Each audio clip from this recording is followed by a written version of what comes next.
আসসালামু আলাইকুম। কথায় আছে সঙ্গ দোষে লোহা ভাসে। জীবন চলার পথে আমাদের অনেক মানুষের সাথেই পরিচয় হয়। হয় ভালো সম্পর্ক, কেউ থেকে যায় শেষ পর্যন্ত, আর কিছু মানুষ আগাছার মতো জীবনে আসে আর যায়। যারা শেষ অবধি থেকে যায় তারাই হচ্ছে আমাদের শুভাকাঙ্ক্ষী, আর বাকি সব নদীর পানিতে ভেসে আসা শেওলা। তাই কারো সঙ্গে ভালো সম্পর্ক গড়ার আগে তার সকল চালচলন, ব্যবহার ভালোমতো পর্যবেক্ষণ করুন, কারণ যে যেমন তার কর্মফল তেমনটাই হয়। আর আপনি যদি দুর্ভাগ্যবশত খারাপ ফ্রেন্ড সার্কেলের সাথে যুক্ত হন, তবে আপনার ভবিষ্যৎ পুরাই অন্ধকার। এটা সবার মাথায় রাখা উচিত। সঙ্গ দোষে লোহা ভাসে। প্রয়োজনে একা থাকুন, তবু অসৎ সঙ্গ পরিত্যাগ করুন। এই পৃথিবীতে মানুষকে চিনতে পারা, বুঝতে পারা আসলেই খুব কঠিন।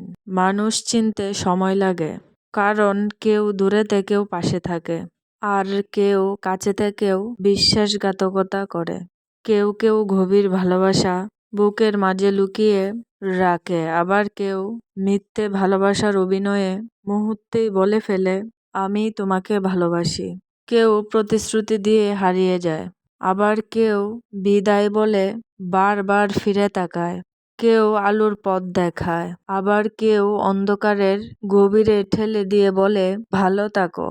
তাই একজন মানুষের সুন্দর চেহারার চেয়ে সুন্দর চরিত্র থাকাই উত্তম। আগে দর্শনদারি নয়, একজন মানুষের গুণই তার আসল পরিচয়। মানুষকে বেশি গুরুত্ব দিতে নেই। অতিরিক্ত গুরুত্ব দিলে মানুষ ভেতর থেকে অহংকারী হয়ে ওঠে। ততটুকুই গুরুত্ব দেওয়া উচিত যতটুকু সে নিজে ডিজার্ভ করে। সরল মানুষ যদি দেখো হঠাৎ চালাক হয়ে গেছে, তাহলে ভেবে নিও জীবনে তাকে অনেক ঠকানো হয়েছে।